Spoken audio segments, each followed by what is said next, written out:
C'est l'histoire vraie d'un homme kidnappé en Colombie et qui va voir face à face Jésus-Christ. Tout commence un soir. Marino s'apprête à entrer dans le ranch de son oncle, mais là, 6 guerrieros lourdement armés débarquent et le kidnappent violemment. Pendant 6 mois, en pleine forêt, il sera frappé et torturé. Mais au milieu de cet enfer, un jour, il va voir Jésus dans une extase et toute sa vie défile alors devant ses yeux. Il est en train de vivre son jugement particulier. Miraculeusement libéré, il témoigne de ce qu'il a vu. C'est le témoignage incroyable mais vrai de Marino Restrepo.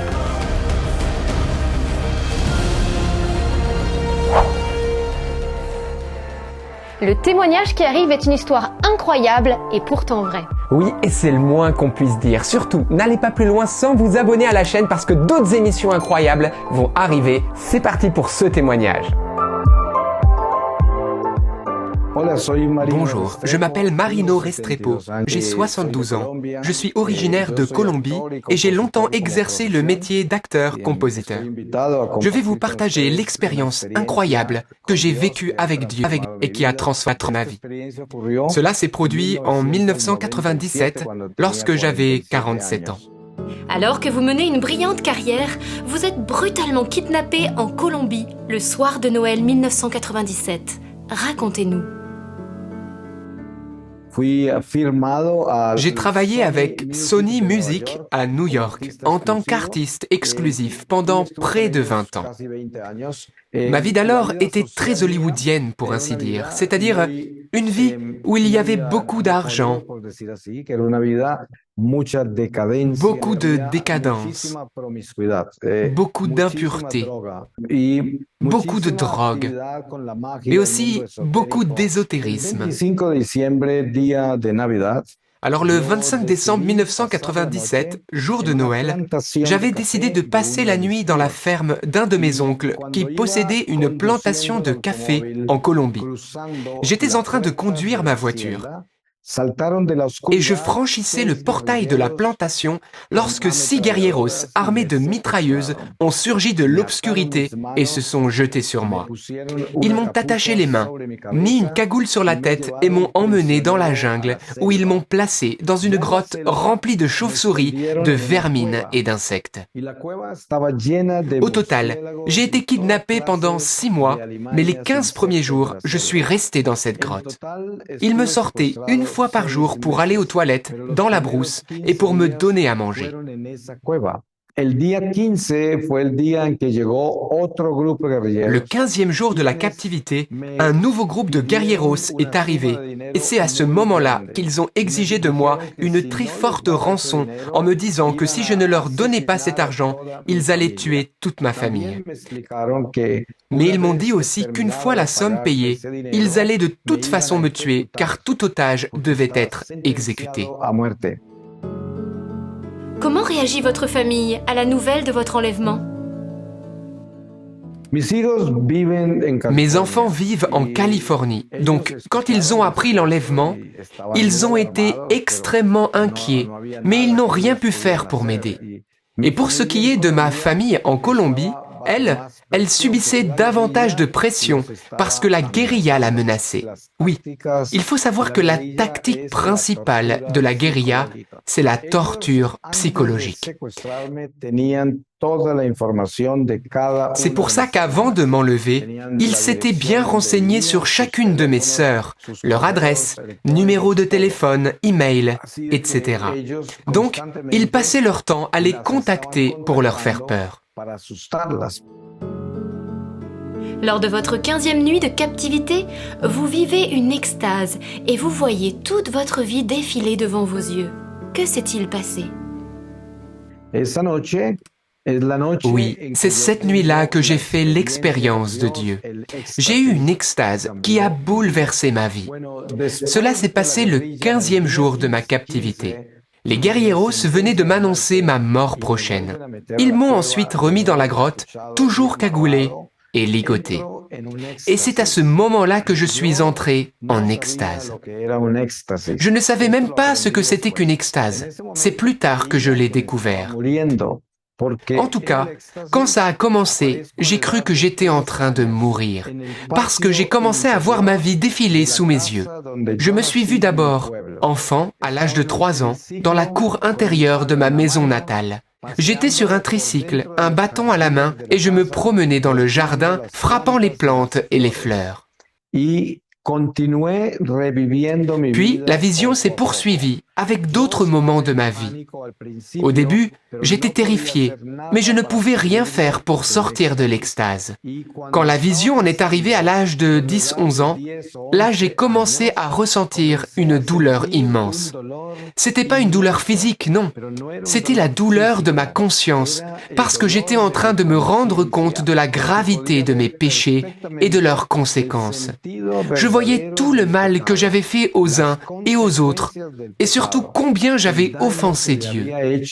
Je réalisais aussi le danger que j'avais fait courir à mon âme. Toute cette prise de conscience me faisait tellement souffrir que si je n'avais pas été en extase, je serais, je crois, mort de douleur. Voilà donc la première partie de mon extase où j'ai revu toute ma vie et je pense qu'on peut appeler cela une illumination de la conscience. Ensuite, la vision se poursuit et vous voyez Jésus. Que vous a-t-il dit? Oui, le Seigneur m'a longuement parlé. Il m'a placé dans un lac avec de l'eau jusqu'à la taille. Devant le lac, il y avait un énorme rocher sur lequel il y avait un homme qui regardait de côté. Au début, je ne savais pas qui était cette personne. Il y avait aussi un très gros nuage qui flottait au-dessus de l'eau et en l'observant bien, j'ai réalisé que c'était en fait des centaines et des centaines de démons agglutinés, les démons de mes péchés mortels des 33 dernières années de ma vie. Ce nuage tombait dans un abîme qui était l'enfer, et j'ai compris à ce moment-là que mon âme se dirigeait vers l'enfer à cause de la vie de péché que j'avais menée jusque-là. Alors, je n'ai pas vu exactement comment était l'enfer, mais j'ai pu apercevoir que c'était très peuplé. Il y avait beaucoup d'âmes damnées. Donc en fin de compte, ce que j'ai découvert dans le lac, c'est que toute ma vie, mon âme avait marché vers la damnation éternelle. Et cela à partir du moment où j'avais quitté l'Église. Je savais donc que si le Seigneur ne me donnait pas une deuxième chance, je m'en allais tout droit en enfer. Alors oui, tout ceci m'a terriblement terrifié. Alors j'ai commencé à chercher de l'aide autour de moi.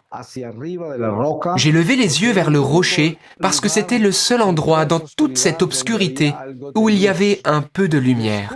Et là, j'ai découvert que l'homme au sommet du rocher, c'était en fait mon ange gardien. Il ne communiquait pas avec moi en me parlant audiblement, comme le faisait le Seigneur. Non, lui, il me parlait dans mon cœur, et je comprenais tout ce qu'il me disait. C'est quelque chose d'impossible à décrire. Mon ange gardien m'a alors expliqué que ma mère, alors qu'elle était enceinte, m'avait consacré à la Vierge Marie. Et c'est pour ça que la Vierge ne m'avait jamais abandonné pendant toutes ces années où j'étais loin de Dieu. Puis tout à coup, le rocher s'est rempli de lumière. Je savais que cette lumière était Jésus. Et ensuite, sur le côté droit du rocher, j'ai vu la Vierge Marie. Elle était là, elle est apparue. Après un long moment, j'ai pu commencer à distinguer la silhouette de Jésus dans la lumière. Il était immense et il n'était que pure lumière. Des rayons de lumière sortaient de ses yeux et venaient me brûler. C'était très douloureux, mais je savais que le Seigneur était en train de me purifier. J'avais l'impression que j'étais en train de me désintégrer. Tout en lui était lumière. Des rayons de lumière sortaient de ses mains, de sa poitrine, de tout son corps en fait. Cette vision a duré un certain temps, puis je suis sorti de l'extase. Et après cette expérience incroyable, je suis resté en otage pendant encore environ 5 mois et demi. Marino, avez-vous vu aussi le paradis? Alors oui, je l'ai vu seulement de loin, mais ce que je peux en dire, c'est que c'était une ville pleine de lumière. Et j'ai compris que cette lumière, eh bien, c'était Jésus lui-même. Aussi, la ville était pleine, absolument pleine de vie, une vie que je ne pourrais jamais expliquer, parce que c'était la vraie vie, la vie véritable. Le Seigneur vous a beaucoup parlé. Que vous a-t-il dit, par exemple ? Alors le Seigneur m'a par exemple dit que l'Église catholique était son Église et qu'il m'avait choisi dès le sein de ma mère pour être chrétien, pour être catholique, mais que moi, j'avais déserté son Église. Il n'y avait aucun jugement dans ce qu'il me disait parce qu'il est l'amour parfait. Ensuite, il m'a parlé du sacrement de la confession. Il m'a dit que la plus grande torture pour les démons, c'est un pécheur qui se repent et qui se confesse. Et Jésus m'a expliqué pourquoi. Parce que le péché originel, en fait, c'est avant tout ce désir de l'homme de se façonner par lui-même, par ses propres forces, c'est-à-dire de se diviniser sans Dieu. Eh bien, le sacrement de la confession, à l'inverse, c'est un outil d'humilité, le plus puissant pour nous aider à mourir à nous-mêmes, afin que Dieu puisse vivre en nous. C'est pourquoi ce sacrement est si important, parce que nous osons nous humilier devant un autre être humain, le prêtre, et on ose lui confesser nos péchés. Jésus vous a-t-il parlé de la fin du monde ? Le Seigneur m'a toujours dit que nous devions faire très attention de ne pas être obnubilés par ça, parce que ça peut nous détourner du chemin de conversion auquel Dieu nous appelle. Nous devrions plutôt nous préoccuper davantage de notre sanctification personnelle, car la fin du monde n'appartient qu'à Dieu. Il est le seul à savoir quand ça aura lieu. Alors nous, ne nous en préoccupons pas. Après votre rencontre avec Dieu, vous restez encore 5 mois et demi en captivité. Comment se passait votre quotidien avec les guérilleros ? Alors la vie d'un otage, vous le comprenez bien, c'est une torture permanente, parce que les guerrieros passent leur temps à fuir l'armée, donc ils sont toujours en mouvement. Ils me trimballaient donc avec eux d'un endroit à un autre. C'était très angoissant. On dormait là où on pouvait, en improvisant un campement très sommaire. Quant à la nourriture, c'était pas la priorité. Certains jours, il y avait à manger, d'autres fois rien. Et bien sûr, il n'y avait aucun dialogue possible avec les guerrieros, car ils avaient interdiction de me parler, hormis les fois où ils me torturaient, physiquement et psychologiquement. Lors d'une de ces tortures, la Vierge Marie vous apparaît pour vous soutenir. Racontez-nous. Un jour, les guerrieros ont voulu essayer de me soutirer plus d'argent et ils m'ont fait creuser ma propre tombe. J'ai mis du temps à le faire et pendant que je creusais, l'angoisse m'envahissait. Non pas tant à l'idée d'être tué, mais plutôt de mourir en état de péché mortel. Et c'est alors que j'ai vu, pendant que j'étais encore en train de creuser, debout à côté de la tombe, les pieds de la Vierge Marie et une partie de sa robe. Je ne voyais rien de plus d'elle. Elle ne m'a pas parlé de vive voix, mais je l'entendais dans mon cœur et elle m'a dit « Fais tout ce qu'ils te demandent, obéis, ne les déteste pas et offre tout cela à Dieu en réparation pour ton passé. » Voilà ce qu'elle m'a dit. Donc finalement, vous n'aviez plus peur de mourir. Alors, les 15 premiers jours avant d'avoir eu l'apparition de Jésus, si, j'avais très peur qu'il me tue. Mais après l'extase, je n'avais plus peur d'être tué. Ce qui me préoccupait, c'était d'être damné, d'être séparé de Dieu. Je passais mon temps à supplier Dieu de ne pas me laisser mourir sans confession. Je savais très bien que tous les démons que j'avais vus dans le lac et qui étaient dans ma vie, eh bien, ils ne pourraient pas partir si l'Église, au nom du Seigneur Jésus, ne me pardonnait pas mes péchés par le sacrement de la confession. Mais je savais aussi que les guerrieros étaient résolus à me tuer, donc il fallait un miracle. Le miracle de votre libération arrive. Comment réchappez-vous vivant de ce kidnapping? Yo estoy atado a un árbol todo el día. J'avais passé toute la journée attaché à un arbre. Et dans la nuit qui a suivi, 4 guerrieros ont tout à coup surgi de l'obscurité avec des mitrailleuses. Ils m'ont détaché et m'ont demandé de les suivre, ce que j'ai fait. On a traversé la jungle jusqu'à ce qu'on tombe sur une route. À ce moment-là, ils m'ont dit de marcher tout droit sans me retourner. Comme ils m'avaient prévenu dès le début de ma captivité qu'un jour ils allaient me tuer, j'ai cru que ce jour était arrivé et qu'ils allaient me tirer dessus dans mon dos. La marche a été très longue. Mais finalement, les guerrieros, discrètement, se sont enfuis dans la jungle pendant que je marchais et ils m'ont laissé seul sur cette route. Au bout d'un certain temps, un bus qui passait m'a emmené hors de la jungle et ce fut la fin de ma captivité.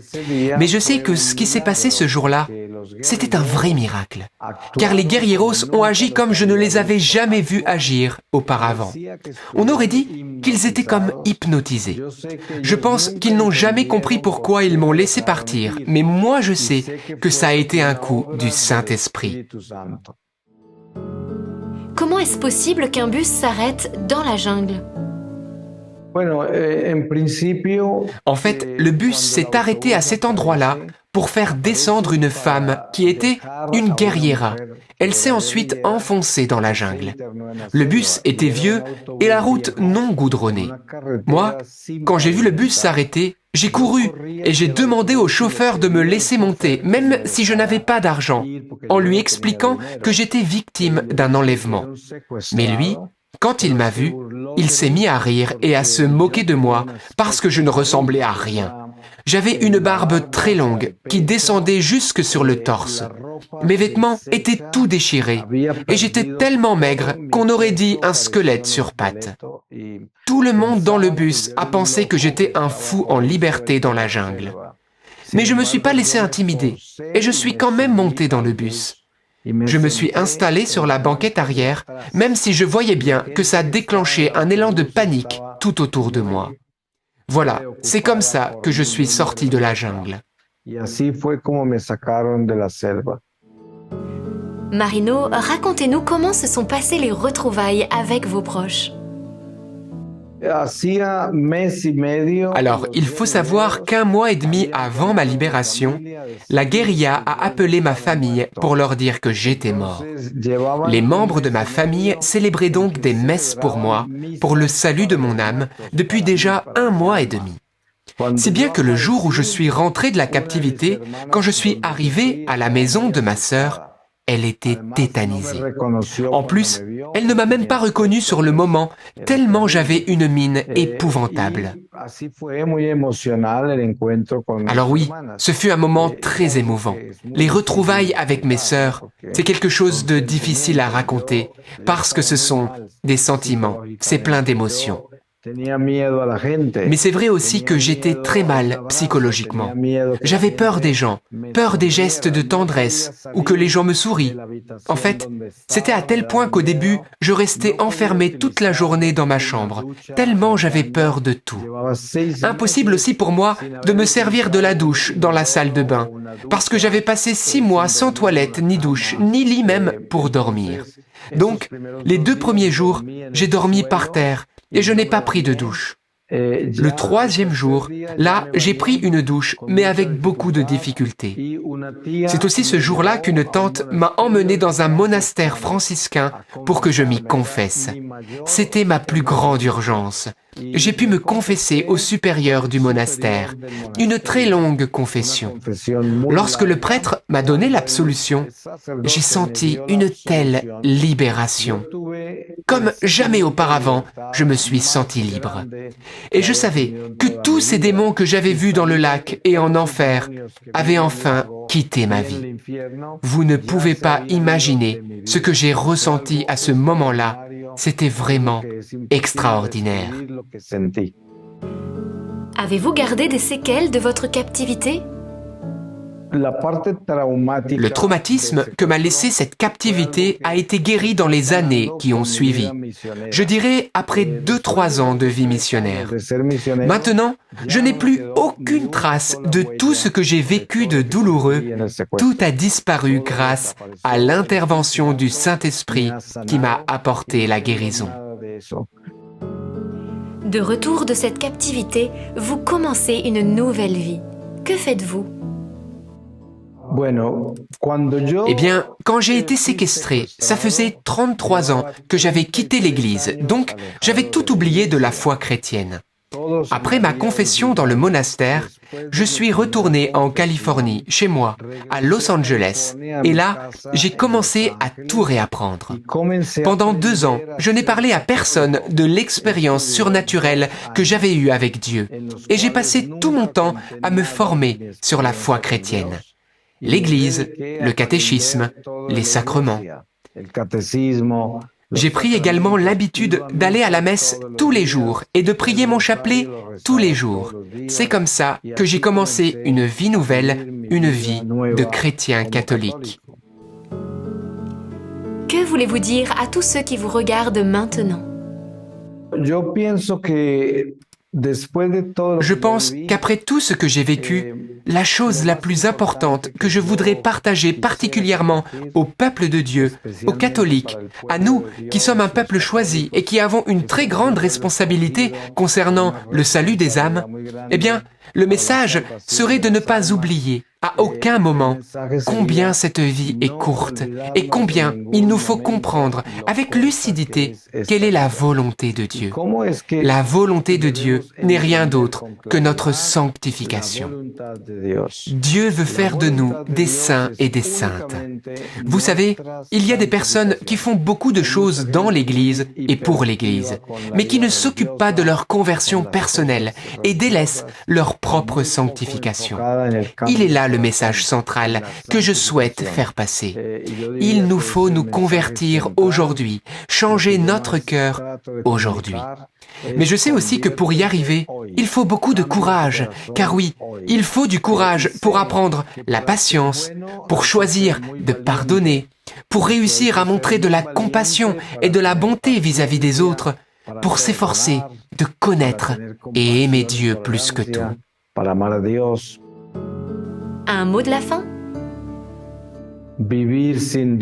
Vivre sans Dieu, c'est comme être un poisson hors de l'eau.